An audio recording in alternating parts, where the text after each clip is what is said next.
ജയ് ശ്രീകൃഷ്ണ. അശ്വത്ഥാത്മ ഇപ്പോഴും ജീവിച്ചിരിപ്പുണ്ടെന്ന് ഞാൻ പറഞ്ഞാൽ നിങ്ങൾ വിശ്വസിക്കുമോ? അതിൻ്റെ ഒരു തെളിവുമായാണ് ഞാൻ ഇന്ന് വന്നിരിക്കുന്നത്. ഇതൊരു കഥയാണ്. പണ്ട് ഒത്തിരി കാലങ്ങൾക്ക് മുമ്പ് പൃഥ്വിരാജ് ചൗഹാൻ എന്ന് പറയുന്ന ഒരു രാജാവ് ഉണ്ടായിരുന്നു. ഒരു രാജാവ് എന്നതിലുപരി ആളൊരു ആയുർവേദിക് ഡോക്ടറും കൂടെ ആയിരുന്നു. നല്ല പോലെ ചികിത്സിക്കും.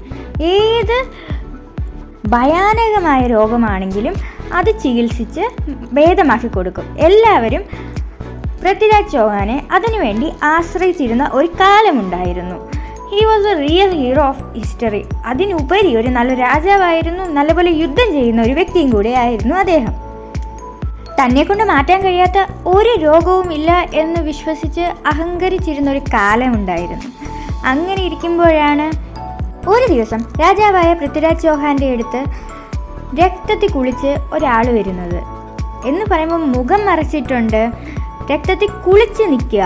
ശരീരത്തെ എല്ലാ ഭാഗത്തു നിന്നും അദ്ദേഹത്തിൻ്റെ ശരീരത്തിൽ നിന്ന് രക്തം വാർന്നൊലിക്കുകയാണ്. പൃഥ്വിരാജ് ചൗഹാൻ ആവട്ടെ പഠിച്ച പണി 18 നോക്കി, പക്ഷെ ഒന്നും നടന്നില്ല. ലാസ്റ്റ് പരാജിതനാകുകയും ചെയ്തു. അയാൾ മടങ്ങാനായി നിന്നു. അയാൾ നടക്കുമ്പോഴത്തേക്ക് പൃഥ്വിരാജ് ചൗഹാൻ പുറകിൽ നിന്ന് ഒരു ചോദ്യം ചോദിച്ചു. താങ്കൾ അശ്വത്ഥാത്മയാണോ എന്ന് ചോദിച്ചു. അപ്പോൾ ആ ആൾ കൊടുത്ത റിപ്ലൈ എന്താണെന്നറിയാമോ? Yes I am. അതെ, ഞാൻ തന്നെയാണ് എന്നുള്ളതാണ്.